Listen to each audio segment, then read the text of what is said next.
नमस्कार. रामकृष्ण हरी.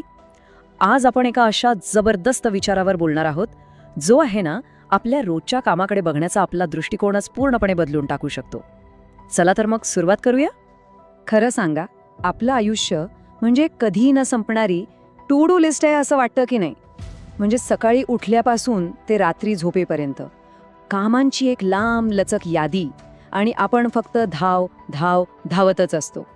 आणि या धावपळीत काय होतं तर स्वतःसाठी वेळच उरत नाही, देवासाठी तर नाहीच नाही. आपण नेहमी काय म्हणतो, अरे बापरे, कामातून थोडी फुरसत मिळाली की मग घेऊ देवाचं नाव. पण एक मिनिट थांबा, खरंच देव आणि काम या दोन इतक्या वेगळ्या गोष्टी आहेत का? इथेच आपल्या संतांनी एका छोट्याशा ओवीमध्ये एक असं गुपित लपवलंय जे खरंच क्रांतिकारी आहे. म्हणजे बघा, कामामुळे देवापासून दूर जायची गरजच नाही, उलट कामातूनच देवाला कसं भेटायचं हेच तर आज आपण समजून घेणार आहोत.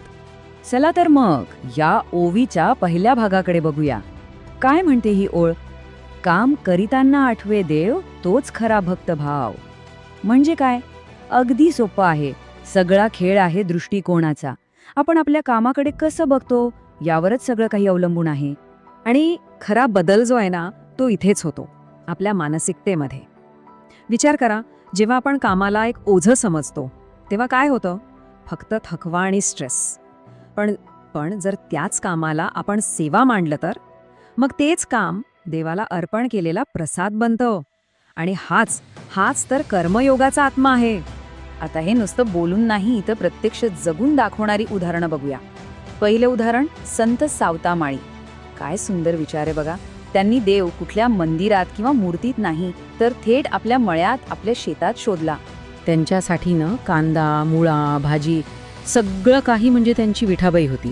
कल्पना करा, जेव्हा ते खुरपणी करायचे तेव्हा त्यांना असं वाटायचं की ते जमिनीत उगवलेलं गवत नाही तर आपल्याच मनातले जे वाईट विचार आहेत ना तेच उपटून बाहेर काढतायत. म्हणजे बघा, बागकाम करणं हीच त्यांची पूजा झाली, हीच त्यांची साधना झाली.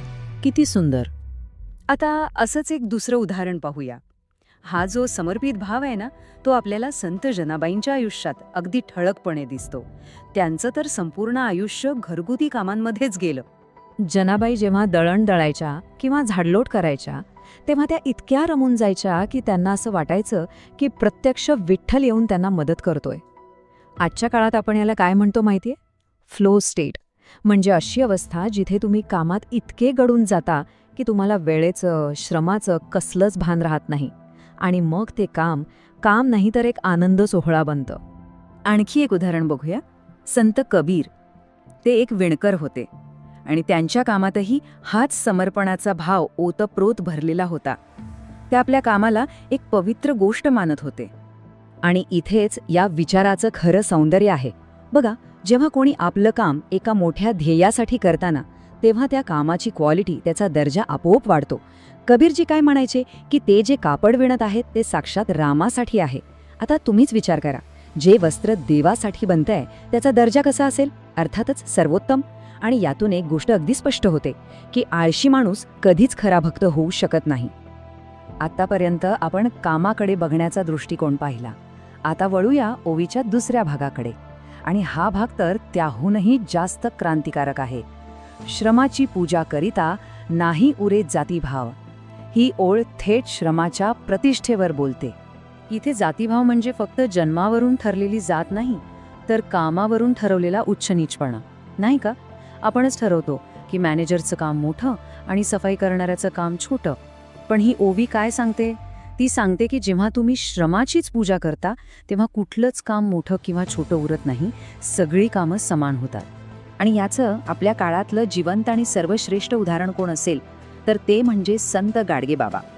काय केलं त्यांनी हातात घेतला झाडू आणि स्वच्छतेलाच आपली देवपूजा बनवून टाकलं. गावागावात जाऊन स्वतःच्या हाताने गटारच साफ करून गाडगेबाबांनी काय दाखवून दिलं? त्यांनी दाखवलं की घामाला जात नसते आणि प्रत्येक काम पवित्र असतं. अस्वच्छता दूर करणं हीच खरी भक्ती आहे. ही साधी सोपी पण अत्यंत महत्त्वाची शिकवण त्यांनी दिली. खरं तर त्यांनी श्रमाच्या प्रतिष्ठेचा एक नवा आदर्शच आपल्या सगळ्यांसमोर ठेवला. आता आपण एका अशा कामाबद्दल बोलूया जे खूप महत्त्वाचं आहे पण अनेकदा खरं तर नेहमीच दुर्लक्षित राहतं. ते म्हणजे घरातल्या स्त्रियांचं अदृश्य काम. तू दिवसभर करतेस तरी काय, हे एक वाक्य अनेक गृहिणींच्या काळजाला लागतं. कारण त्यांचं काम कसं असतं, पगार नाही, सुट्टी नाही आणि अनेकदा कौतुकाचा एक शब्दही नाही. सकाळच्या चहापासून ते रात्रीच्या जेवणानंतरच्या आवरावरीपर्यंत त्यांचं काम कधीच संपत नाही. तरीही प्रश्न विचारला जातो, मग ह्या न दिसणाऱ्या श्रमाचं काय? पण जर आपण कर्मयोगाच्या नजरेतून बघितलं ना, तर घरातली स्त्री ही जगातली सगळ्यात मोठी कर्मयोगी आहे. का? कारण तिचं काम ही नोकरी नाहीये, ती एक प्रेममय सेवा आहे. त्या कामामागे पैशाचा हिशोब नाही, तर प्रेम आणि त्यागाची भावना आहे. म्हणून ती फक्त हाऊसवाईफ नाही, तर ती आहे एक होम मेकर, जी विटांच्या घराला आपुलकीचं घर बनवते. तिच्या या श्रमाशिवाय घरच वाटणार नाही. बरं, आता हे सगळे विचार ऐकायला खूप छान वाटतात, पण प्रश्न हा आहे की हे आपल्या रोजच्या आयुष्यात आणायचं कसं? चला तेच बघूया. अगदी 4 सोप्या पायऱ्या आहेत. पहिली पायरी कृतज्ञता.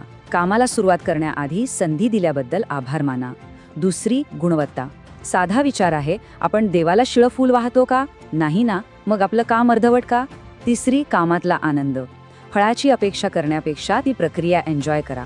आणि चौथी, सगळ्यात महत्त्वाची, अगदी प्रत्येकाच्या श्रमाचा आदर करा. बघा, जातीभाव तिथेच संपून जाईल.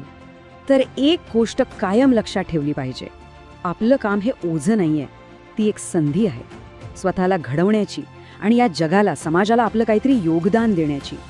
आणि लक्षात ठेवा, ज्या हातांनी प्रामाणिक कष्टाचा घाम गाळला जाताना, त्या हातांवर नेहमीच देवाची कृपा असते. आता जाता जाता फक्त एक विचार करा की तुमचं पुढचं काम, अगदी कोणतंही काम, मग ते ऑफिसमधलं असेल किंवा घरातलं, तेच तुमचं देवाला केलेलं सर्वात पवित्र अर्पण आहे. काय होईल मग? यावर नक्की विचार करा. प्रत्येकाचं कामच त्याचा देव होवो, हीच सदिच्छा. रामकृष्ण हरी.